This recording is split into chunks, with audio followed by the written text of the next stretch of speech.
नमस्कार मित्रों, आज हम बात करेंगे बीए भाग थर्ड के फर्स्ट पेपर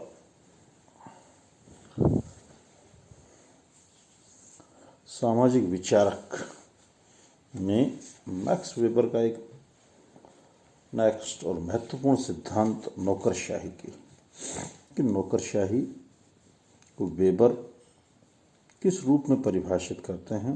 मित्रों, वेबर का जो महत्वपूर्ण सिद्धांत, जिसे न केवल सोशियोलॉजी में वरन पब्लिक एडमिनिस्ट्रेशन और अन्य समाज विज्ञानों में पढ़ाया जाता है, बहुत महत्वपूर्ण सिद्धांत है नौकरशाही, ब्यूरोक्रेसी। नौकरशाही के संबंध में विद्वानों ने समय समय पे बहुत कुछ लिखा है, फिर भी इसके अर्थ के संबंध में अनेक भ्रम पाए जाते हैं, काफ़ी अस्पष्टता है। नौकरशाही के प्रति बहुत से लोग शंकालु हैं और समझते हैं कि यह शब्द किसी बुरी बात से जुड़ा हुआ है। इसी को परिभाषित करते हुए समाज विद्वान कहते हैं कि विकृत तथा परिहास के कारण नौकरशाही शब्द से तात्पर्य काम में गफला, मनमानी, बहुत अधिक खर्च, अनावश्यक हस्तक्षेप तथा वर्गीकरण से लगाया जाता है। इस शब्द का प्रयोग ऐसे अधिकारी के लिए भी किया जाता है जो ज्ञान, अनुभव, कार्य कुशलता एवं कर्तव्य प्राणता के प्रति प्रसिद्ध हो।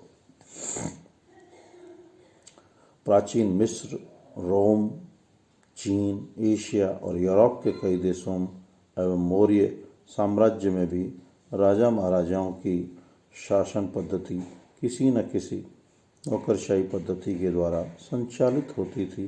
प्राचीन नौकरशाही वंशानुक्रमण पर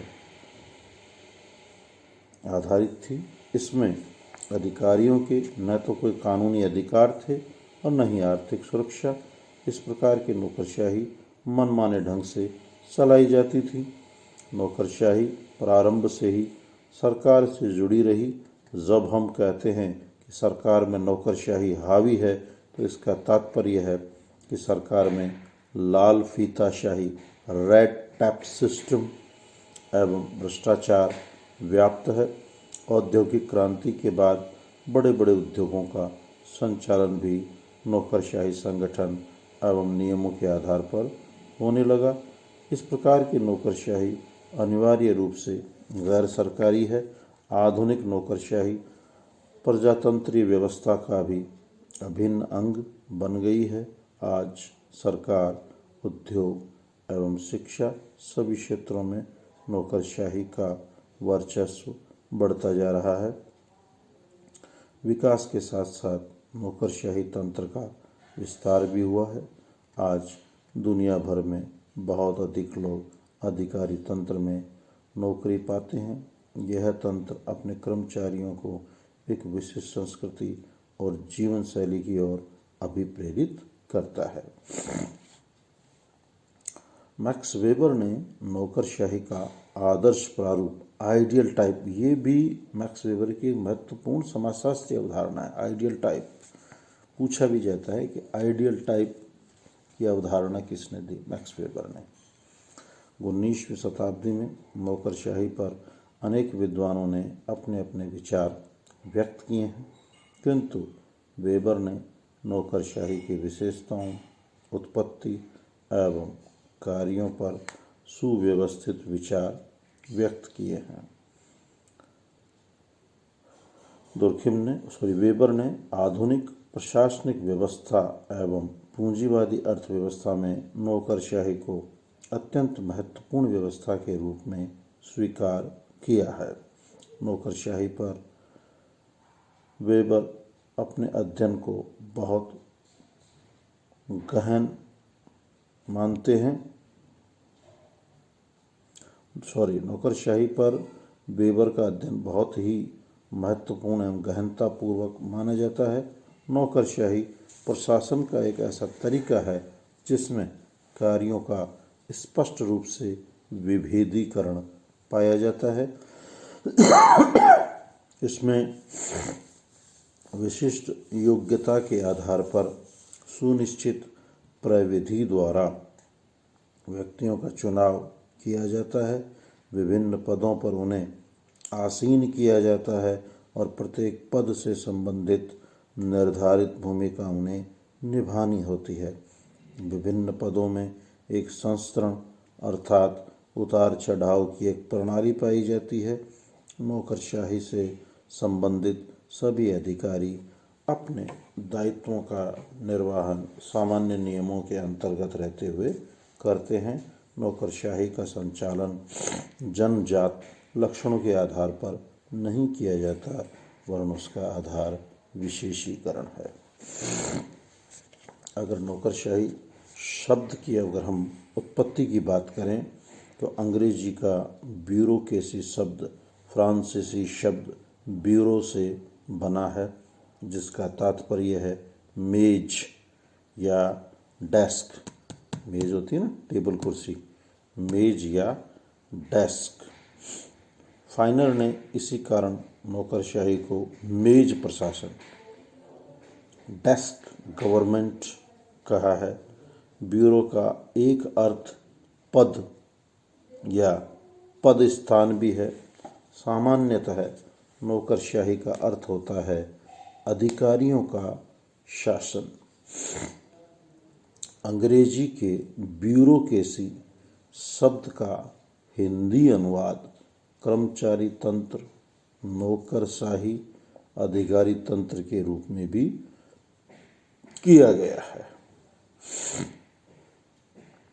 मैक्स वेबर द्वारा प्रस्तुत नौकरशाही तंत्र को भलीभांति समझने से पूर्व यह भी आवश्यक है कि नौकरशाही पे कुछ विद्वानों की परिभाषाओं को भलीभांति जान लिया जाए।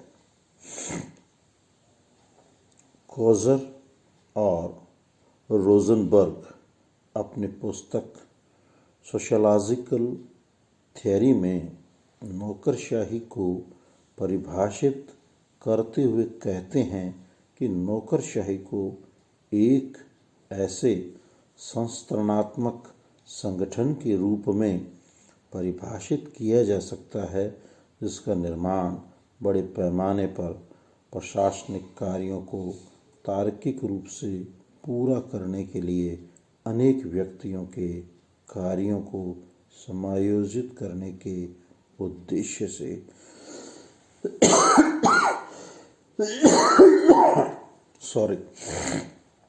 किया जाता है। इनके अनुसार समाजशास्त्री इस शब्द का प्रयोग एक ऐसी संरचना का बोध कराने के लिए करते हैं जिसके अंतर्गत तर्कपूर्ण ढंग से समन्वित असमानों का एक विशेष संगठन होता है। इसी प्रकार ग्लिंडन ने नौकरशाही को परिभाषित करते हुए कहा है कि नौकरशाही अधिकारियों के द्वारा शासन है। बर्नार्ड शॉ नौकरशाही पर अपने विचार व्यक्त करते हुए कहते हैं, सत्ता के उपासक उच्च पदाधिकारियों की सामंतशाही का दूसरा नाम नौकरशाही है। पीटर बाउ ने नौकरशाही को परिभाषित करते हुए लिखा है कि कोई भी ऐसा संगठन जो विस्तृत आधार पर प्रशासकीय कार्यों को क्रमबद्ध रूप से चलाने के लिए बहुत से व्यक्तियों के कार्यों द्वारा समन्वित होता है, नौकरशाही के नाम से जाना जाता है। स्वयं मैक्स वेबर नौकरशाही को व्यवस्थित रूप से परिभाषित करते हुए कहते हैं कि नौकरशाही तार्किक एवं विवेकशील नियमों पर आधारित है। इसके लिखित नियम होते हैं। इसके अधिकार, सत्ता तथा दायित्वों का संस्थानात्मक विभाजन होता है जिसका उद्देश्य किसी औद्योगिक, व्यापारिक, राजनैतिक, धार्मिक, शैक्षणिक या किसी भी अन्य प्रकार के संगठन के उद्देश्यों को प्रभावशाली ढंग से प्राप्त करने के लिए किया जाता है। नौकरशाही में विभिन्न व्यक्तियों के कार्यों का समन्वय स्थापित किया जाता है। मैक्स वेबर की मान्यता है कि नौकरशाही के पीछे तार्किक नियमों की एक व्यवस्था होती है। ये मित्रों, हमने जानने और समझने का प्रयास किया कि नौकरशाही क्या है, नौकरशाही पे एक सामान्य अर्थ क्या है। अगर शाब्दिक अर्थ देखें तो इसको मेज प्रशासन कहा, इसको कर्मचारी तंत्र कहा, लाल फीताशाही कहा, और फिर हमने जाना कि नौकरशाही पे विभिन्न विद्वानों ने इसको किस प्रकार से परिभाषित किया है।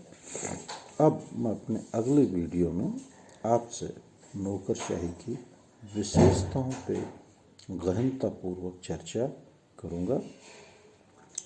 आप सबसे पुनः मेरा यही सलाह, मेरा आग्रह है कि आप सब ज़्यादा से ज़्यादा अध्ययन अध्यापन करें, वीडियो को लाइक करें, सब्सक्राइब करें, कमेंट्स करें, अपनी जो भी दुविधा है, जो भी शंका है, जहाँ भी आपके मन में संशय है, उन्हें पूछें, इनबॉक्स में पूछें और नोट्स बनाएं। ज़्यादा से ज़्यादा समय अध्ययन अध्यापन में व्यतीत करें। कोरोना का समय है और सरकार द्वारा दी जा रही गाइडलाइंस की अनुपालना करें।